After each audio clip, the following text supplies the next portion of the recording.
ইল্লাল্লাহ লা ইলাহা ইল্লাল্লাহ লা ইলাহা ইল্লাল্লাহ লা ইলাহা ইল্লাল্লাহ লা ইলাহা ইল্লাল্লাহ মুহাম্মাদুর রাসূলুল্লাহ। এই বক্তব্যগুলোর কারণে যদি রব নারাজ হয়ে প্রাকৃতিক পানি দিয়ে দেশ ভাসায় দেয়, তখন কি দিয়ে মোকাবিলা করবেন? রব নারাজ হয়ে যদি বঙ্গোপসাগরকে উপরে উঠাইয়া দেয়, তখন কি দিয়ে মোকাবিলা করবেন? ও আর রবের কাছে তো পানি ছাড়া কোনো আযাব নাই, আর বাতাস ছাড়া তো রবের কাছে কোনো আযাব নাই। সাবেক প্রধানমন্ত্রীকে জিজ্ঞেস করেন, আযাব পৃথিবীতে কত আযাবের মোকাবিলা তিনি করে ফেললেন। সুনামির মতো সুনামির মোকাবিলা তিনি করে ফেলছেন, করোনার মোকাবিলা তিনি করে ফেলছেন, আর তিনি ফলাফানের লাঠির মোকাবিলা পাইলেন না। তাহলে কি বোঝা গেছে? না না, রব ছাড়া কিছু হয় না। বলেন, রব ছাড়া কিছু কি? রব ছাড়া কিছু হয় না। আল্লাহ তাআলাই করছেন, এই শব্দটাই উম্মতকে বলতে হবে, এই শব্দটাই উম্মতকে বলতে হবে। আল্লাহর রহমতে হয়েছে। বলেন, আল্লাহর রহমতে আমরা স্বাধীন হয়েছি। বাহ, বলতেছে আমরা স্বাধীন হয়েছি। আমরা স্বাধীন হয়েছি কি? আবার বলতে হবে আল্লাহর রহমতে আমরা স্বাধীন হয়েছি, আল্লাহর ফজলে আমরা স্বাধীন হয়েছি। কুল বিফদলিল্লাহি ওয়া বিরহমাতিহি ফাবিযালিকা ফালইফরাহু। আল্লাহ তাআলা বলেন আমার ফজল, কুল আপনি বলে দেন, বিফদলিল্লাহি ওয়া বিরহমাতিহি, আল্লাহর ফজলে এবং আল্লাহর রহমতে, ফাবিযালিকা ফালইফরাহু, এজন্য খুশি মানাও। সুবহানাল্লাহ। তাহলে খুশি মানাবা কি লিগা? আল্লাহর রহমত আর আল্লাহর কি? আশ্চর্য না? কুল বিফদলিল্লাহি ওয়া বিরহমাতিহি ফাবিযালিকা ফালইফরাহু হুয়া খায়রুম মিম্মা ইয়াজমাউন। যে আল্লাহর ফজল, এটা ছিল আল্লাহর ফজল, এটা শুধুই আল্লাহর অনুগ্রহ, এটা শুধুই কি? লেকিন বিসমিল্লাহ বলা মুখে আসে না, বিসমিল্লাহির রহমানির রহিম বলা মুখে আসে না।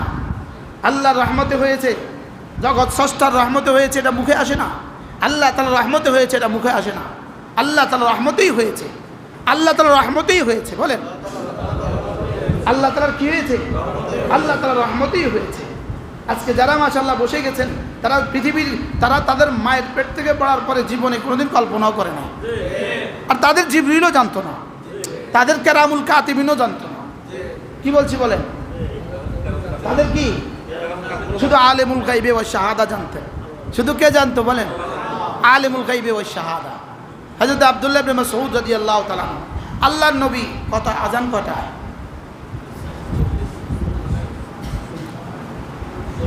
সূরা আর রহমান আয়াতগুলো নাজিল হলো, আল্লাহর নবী বললেন কে পারবা এই আয়াতগুলো নিয়ে আবু জাহলের কাছে শুনিয়ে আসবা। হযরত আব্দুল্লাহ ইবনে মাসউদ ছোট্ট এক পুচকে ছেলে, তিনি বললেন যে আমি পারবো। রাসূল বলেন বসো। আর বড় কেউ আছেন বলবেন পারবেন? কেউ দাঁড়ায় না। তিনি আবার বলেন আমি পারবো। রাসূল বলেন বসো তো, তুই পারবি না বেটা, তুই ছোট ছেলে। এই বড় কেউ আছেন এই আয়াতগুলো নিয়ে আবু জাহলের কাছে শুনিয়ে আসবেন। ওই যে দূরে আবু জাহেল বসা আছে, তার কাছে গিয়া সভাসদ সহ বসা আছে, তার কাছে গিয়ে শুনিয়ে আসবা। পারবা? কেউ দাঁড়ায় না। আব্দুল্লাহ বললেন আমি পারবো। হযরত আব্দুল্লাহ ইবনে মাসউদ একটা দৌড় দিলেন, দৌড়ে গিয়া সামনে দাঁড়াইয়াই তেলাওয়াত শুরু করলেন, আর রহমান আল্লামাল কুরআন খালাকাল ইনসান আল্লামাহুল বায়ান। সব চোখ মাথা নত করে শুনতেছে।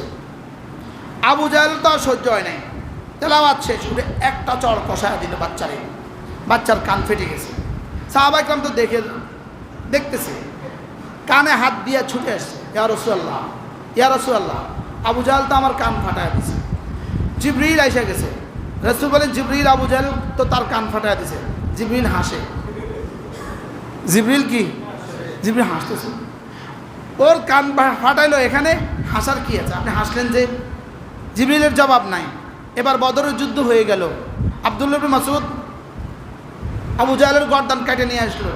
এবার এত বড় গর্দান, এটা আলগাইতে পারে না, ছোট্ট বাচ্চা না, তো কানের ভিতরে ছিদ্র করছে, ছিদ্র করে তলোয়ার দিয়ে কানের মধ্যে ছিদ্র করছে, ছিদ্র করে রশি বাঁধছে, বাঁধছে রশি দিয়ে চেঁচায়া নিয়ে আসছে রাসূলের কাছে। ইয়া রাসূলুল্লাহ, আবু জাহেলের গর্দানটা নিয়ে আসছি। জিবরিল নামছে, হাসে। জিবরিল হাসে। আপনি হাসছেন যে? তিলকা বেতিলকা। ও সেদিন যে এই জন্য হাসছিলাম আমি, যেদিন আবু জাহেল তার কান ফাটাইছে সেদিন আমি কি এই জন্য হাসছিলাম। আল্লাহকে হারিয়ে এদের পরিণতি যা হয়েছে, আল্লাহকে হারিয়ে পৃথিবীর সব পরাশক্তির পরিণতি তাই হবে। এই জন্য আল্লাহ তালাই আমাদের, বলেন আল্লাহ তালাই কি, আল্লাহ তালা যেন আমরা এই আনন্দে ইমান হারা হয়ে না যাই। বলেন কি বলছি বলেন, মুসিবতে আল্লাহকে ডাকে, আনন্দে আর আল্লাহ থাকে না। হ্যাঁ কি ভাই, মুসিবতে কাকে ডাকে, আনন্দে আল্লাহ নাই। এখন বলেন হ্যাঁ আমরা স্বাধীন, আমরা স্বাধীন কে করেছে? এক শব্দ বলতে অসুবিধা কি ছিল? আল্লাহ তাআলার রহমতে হয়েছে। কি কি বলবো বলেন, আল্লাহ তাআলার রহমতে। কুল বিফাদল ওয়ালাউলা ফাদলুল্লাহি ওয়া রাহমাতুহু, যদি আল্লাহর ফজল আল্লাহর রহমত না হইতো এই ঘটনা ঘটতো না।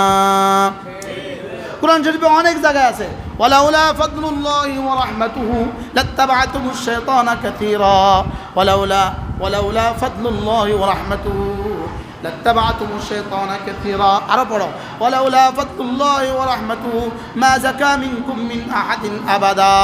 আল্লাহর রহম যদি না হইতো, আল্লাহর ফজল যদি না হইতো, তাহলে কিন্তু কিছুই হইতো না। তাহলে কিন্তু কিছুই কি, তাহলে সব হয়েছে কাজ কি দিয়া? আবার বলেন, এই মাদ্রাসা হয়েছে কি দিয়া? আমরা হয়েছি কি দিয়া? আমরা বেঁচে আছি কি দিয়া? যা ঘটার ঘটে গেছে কি দিয়া? সমস্ত মূর্তির গালে, মূর্তির আরে কি বলে ভাস্কর্যের মাথায় পেশাব করছে কেন? আল্লাহ রহমতে, বলেন না কি দিয়া? কি এই জন্য ভাস্কর্যের মাথা দুটি পেশাব করে দিয়েছে বাচ্চা। ওই আবাবিলদের একটা ভাস্কর্যের মাথা দুটি কি দিয়েছে বলেন? পেশাব করে দিয়েছে। কি লিগা? কে করছে? আল্লাহ করছে। হ্যাঁ এটাই পেশাবের উপযুক্ত জায়গা। কি বলছি? আল্লাহ তাআলা মেহেরবানি করে আমাদেরকে কথাগুলো বুঝাবানা সহজ করে দেন। সকলে বলেন আমিন। তাইলে আমাদের দেশে যা ঘটেছে কিভাবে হয়েছে? আজকে যারা ক্ষমতায় গিয়েছেন 17 জন, তারা কিভাবে গিয়েছেন? আল্লাহ তাআলার রহমতেই হয়েছে। যদি আল্লাহ তাআলার রহমত আপনাদের সামনে হাল থাকে, আল্লাহ তাআলার রহমত যদি আপনাদের পক্ষে থাকে, তো ইনশাআল্লাহ গোটা পৃথিবীর কোনো শক্তি আপনাদের কোনো কিছু করতে পারবে না ইনশাআল্লাহ। আল্লাহ আমাদের সকলকে বুঝা মানা সহজ করে দেন। সকলে বলেন আমিন। এটা